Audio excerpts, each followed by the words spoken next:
6 on Eyewitness News. The state police are handing out flyers like this one at Bradley International Airport, looking for a man who took his 3 children from a Suffield elementary school. I'm Tasha Jamerson. A live report is coming up.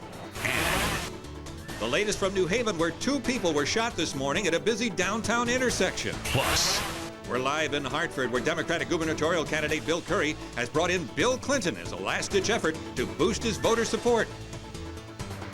Eyewitness News is everywhere. This is Eyewitness News at 6. The latest on a developing story. A nationwide search is on right now for this man. He is on the run illegally with his 3 children from Connecticut. And good evening. Police have just issued an all-points bulletin for Balil Hamida. He is accused of taking his children without permission from outside their school in Suffield this morning. Eyewitness News has learned the children's mother had just gotten a restraining order against him. And now, with the 4 of them missing, authorities have launched a national search. Channel 3 Eyewitness News reporter Tasha Jamerson is live at Bradley International Airport with the very latest. Tasha? Well, Denise and Al, state police here and all over the country have flyers like this one with the picture of Balil Hamida on them. They are handing them out. They are here at the airport because they are afraid he is going to leave the state with his 3 children. Now, right now, they stress they just want to make sure the children are safe, and they really want to talk to him.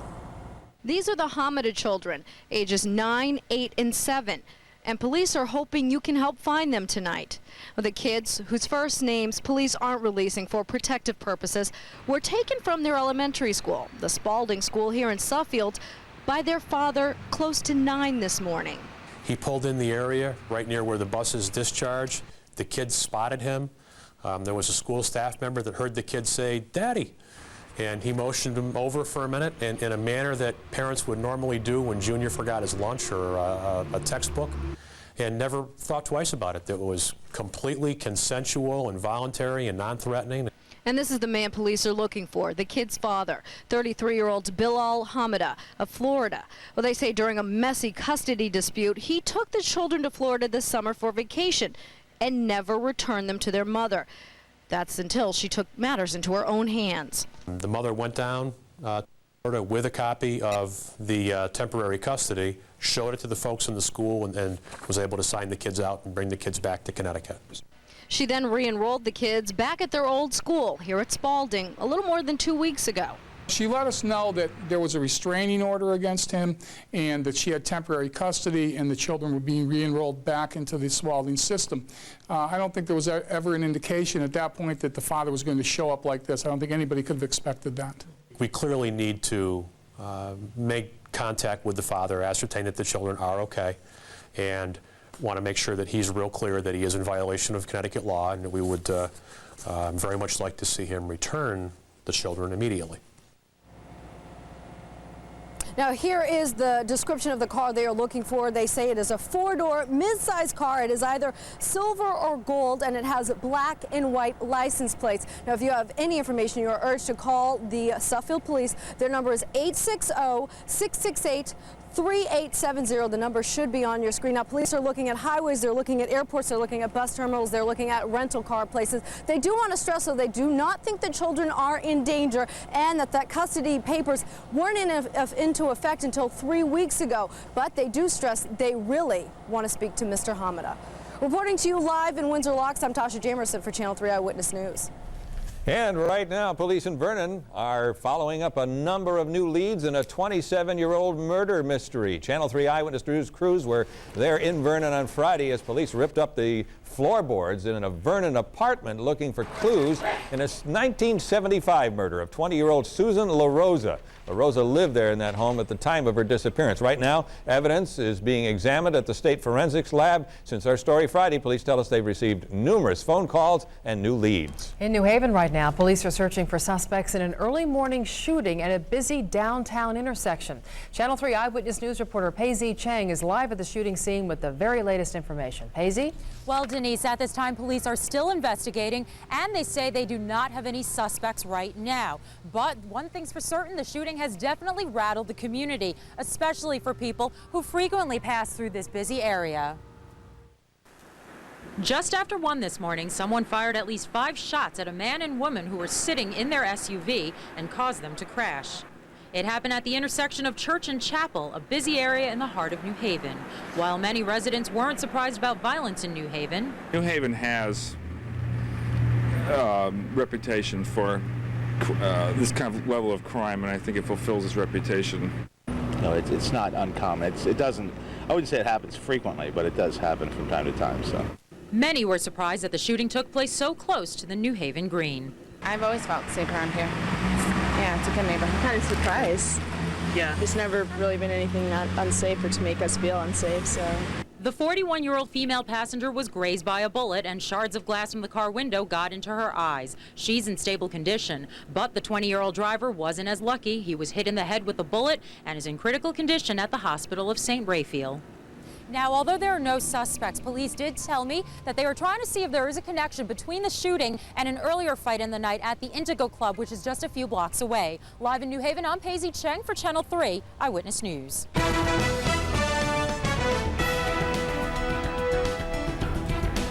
Now, in a last-ditch effort to win more votes before people head to the polls tomorrow, Democrat for Governor Bill Curry tonight has brought in former President Bill Clinton. This is the polls show the incumbent Republican Governor John Rowland with a comfortable lead. Channel 3 Eyewitness News reporter John Moroney now joins us live from the Curry rally. It's the Connecticut Expo Center in North Hartford. John? Well, the former president, has been speaking for about 15 minutes. He's still talking now. Let's listen in a little bit to what he has to say. Now, you wanted to bad enough to come here tonight instead of doing something else. Don't waste your time. Make this a good trip. Make it an investment in Connecticut's future. When you vote for a governor, you give that person a piece of yourself for 4 years. A congressman, 2 years. A senator, 6 years. You say, here, this is a piece of me. You get to do things I can't do. Here are my fears and my concerns. Beat them back. Here are my hopes and dreams. Give life to them. Now, Bill Clinton has been pumping up the entire state Democratic ticket, but of course he has been paying close attention to Bill Curry, the man who is taking on incumbent Republican Governor John Rowland. Rita, how are you? Nice to see you. The governor making one last pitch to voters at the New Haven train station, while at the Connecticut Expo, Democrats prepared for a visit from Bill Clinton. I think anytime you get a former president or a president campaigning for you, it's helpful. In my opponent's campaign, it's a little too late. Bill Curry and George Jebsen, the Democratic team, trail in the polls by about 20 points. They and others are hoping this last-minute visit from Curry's old boss, Bill Clinton, will help turn the tide. Here we've had Vice President Gore, Mrs. Clinton, tonight Bill Clinton for mobilize the base, rally the troops on the eve of the election. The former president arrived shortly after 5:30 to give the Democrats a lift before tomorrow's election. The governor said he could have brought in some big names too, but did not. And Rudy Giuliani would have been in as well. I talked to him a few weeks ago, and he said, hey, if your race tightens up, I'll be in. I said, I think we're in good shape, but go campaign for some other candidates. In his stump speech, Bill Clinton recalled Bill Curry's years at the White House as an advisor. I loved having him in the White House. He had a new idea every day.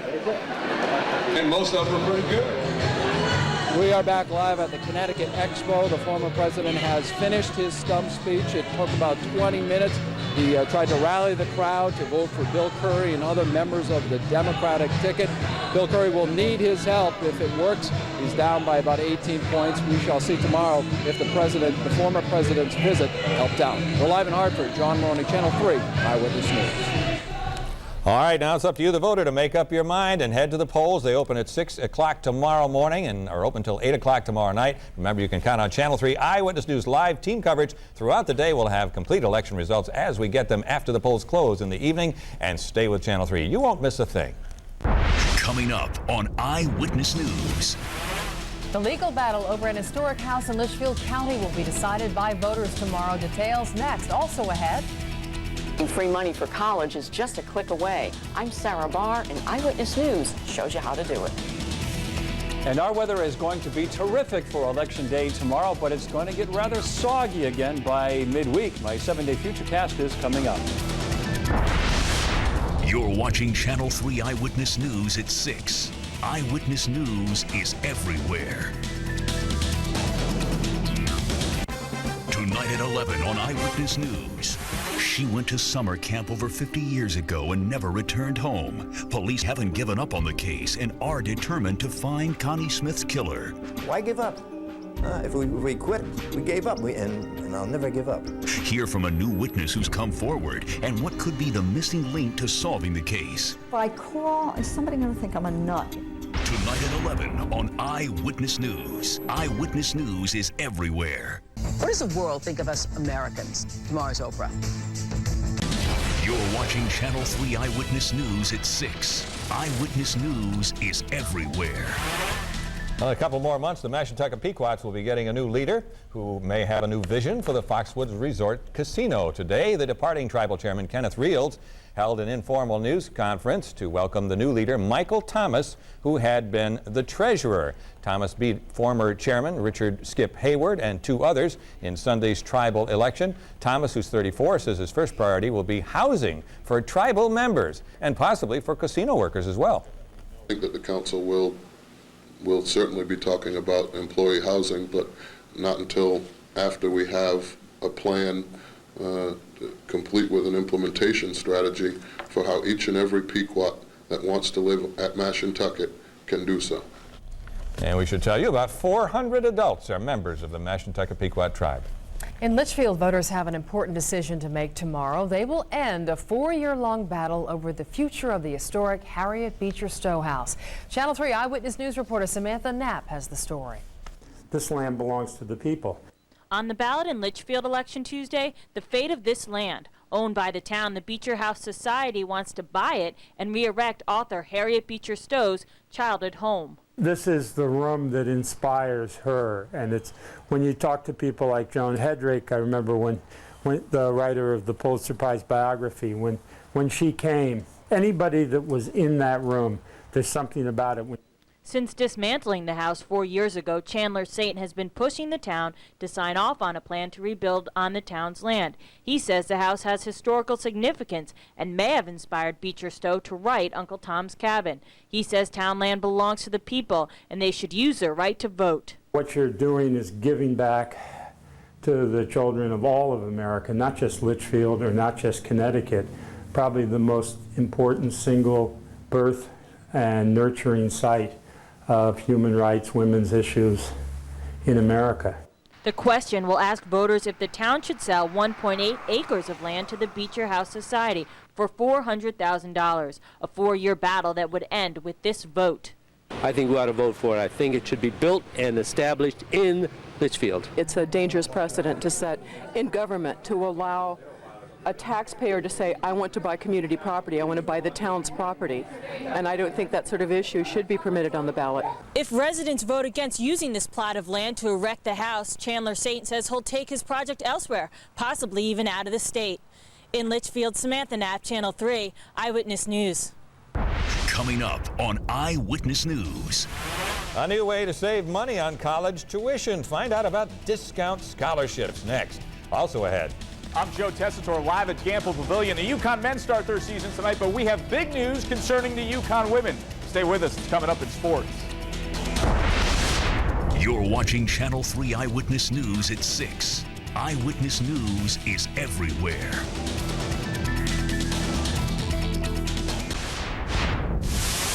New at 11 tonight, 2 Connecticut bridges you may use every day are being shut down, all because they aren't safe. We'll take you there tonight at 11. The X-Rated Insider and the CEO. You're the first people to know this. Watch the next Inside Edition. Tonight at 7 on Channel 3, your home for Eyewitness News. Sharon Stone, her first movie since her brain hemorrhage. Then Dr. Phil and his wife interview each other. I did not do that. You did do that. You did. Next, BT. Tonight at 7:30 on Channel 3, your home for Eyewitness News. Voters head to the polls tomorrow morning on Eyewitness News. Attention parents, Eyewitness News has found a way to save money on college tuition. More and more schools are offering discount scholarships that go far beyond basic financial aid. And Channel 3 Eyewitness News reporter Sarah Barr helped one local family find ways to whittle down the rising cost of college. Jenna Zerio wants to major in advertising. Financial aid information. for 3 of the colleges we looked at this summer. But her mom says the cost of college is a major problem. We need some free money. She's the first daughter to go through school, and I've got another daughter, Samantha, that's a freshman in high school, so 3 years down the road I'll be doing this all over again. So Eyewitness News took Jenna for a ride on the information superhighway, keying in on the word scholarship. Experts recommend the site fastweb.com. We cruised for discount college scholarships. Financial assistance not necessarily based on financial need. For instance, Jenna can boast a lot of extracurricular activities and community involvement.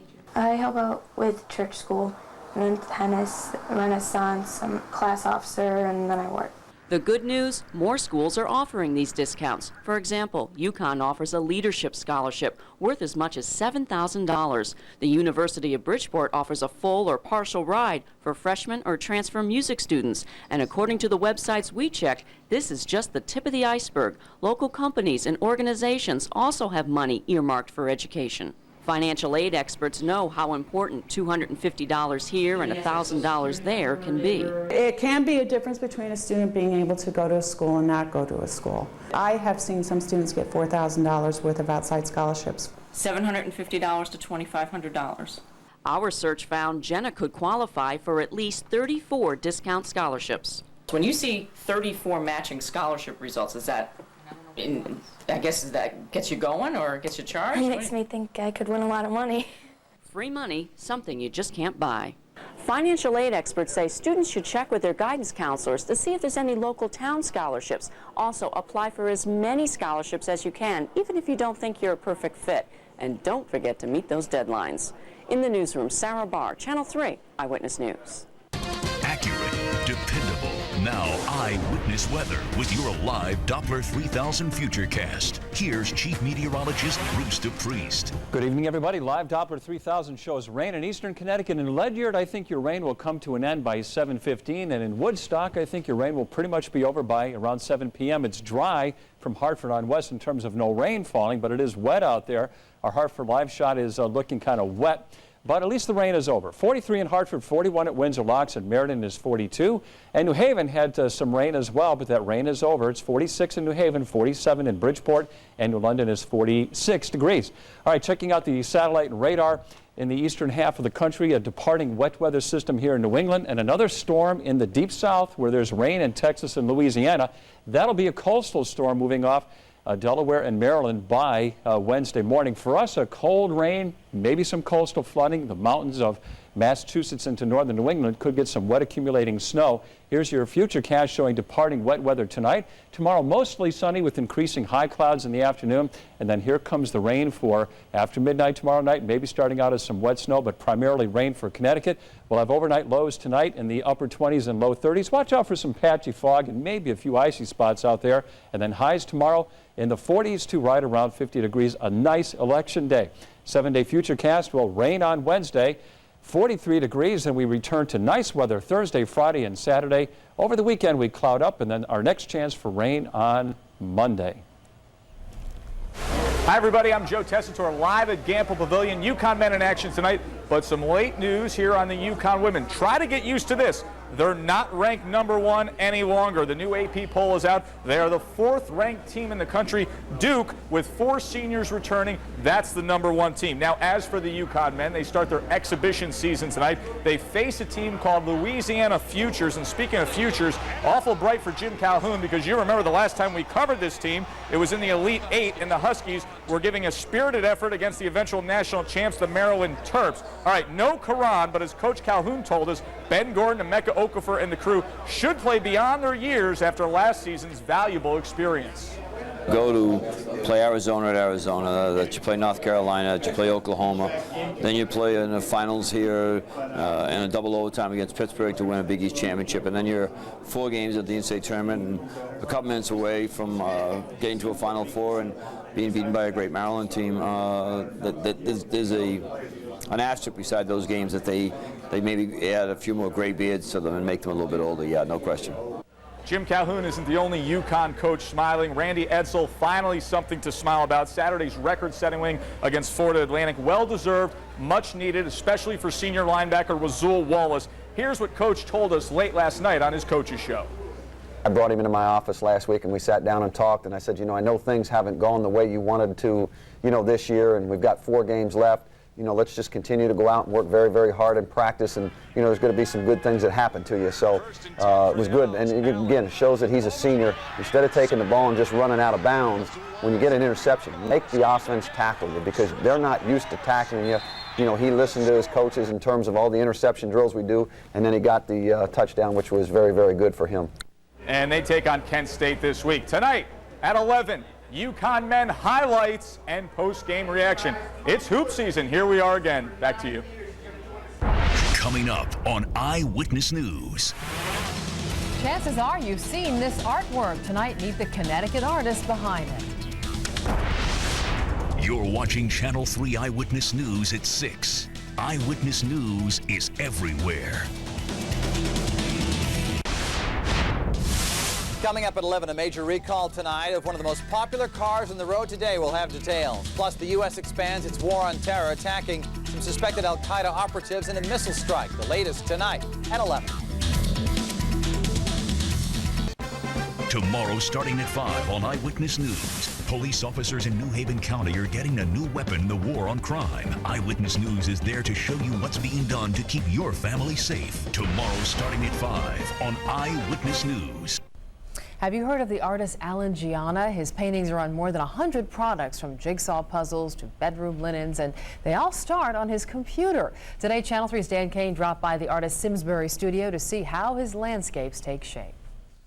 These are puzzles by a company called FX Schmid, and I'm one of their feature artists. They've been doing puzzles of mine for 3 years. Alan Gianna's paintings are on coffee cups and notepads, screensavers, and dinner plates. My paintings are a little fantasy-based, but they also are based in reality. I use covered bridges and gazebos and things that you find in everyday life, but the way that they're all put together does have a slight fantasy sense to them. Alan works with acrylics and airbrush, but spends most of his time at his computer. I can select colors from the predetermined palette here. I can go into the painting and I can sample colors directly off the painting and choose any color that I wish to paint. When you see it change to the eyedropper, I'm actually picking up color, and then that is my new color that I can paint with. You always have a path. That's one of my trademarks I try to do, is to incorporate a path that leads the viewer into the painting. How long does something like this take you, from beginning to end? Depending on the subject matter, it could take anywhere from 2 weeks to over a month to create a painting. And I'm always thinking about, even when I'm laying in bed, I'll be thinking about the painting and what things might look like. You can get a Gianna music box or an outdoor thermometer. I think that my work is just touching people in a certain way. It gives them a certain sense of warmth and calmness when they look at them. And I really, that's kind of my goal when I do a painting, is to be able to have the viewer look at the painting and maybe escape for a few moments. Could be seascapes, could be landscapes. Yeah. Just, I want to bring people into just really peaceful places. And Alan's places are nothing if not peaceful. At peace, Dan Kain, Channel 3, Eyewitness News. Well, I'll tell you, that's a gift, huh? Beautiful to be able to do work, that? and on the computer, too. Amazing. Alan Gianna, thank you. And that'll do it for Eyewitness News at 6. Thanks for sharing your time with us tonight. Stay tuned for the CBS Evening News. It's next, and we'll have more at 11. Have a great evening.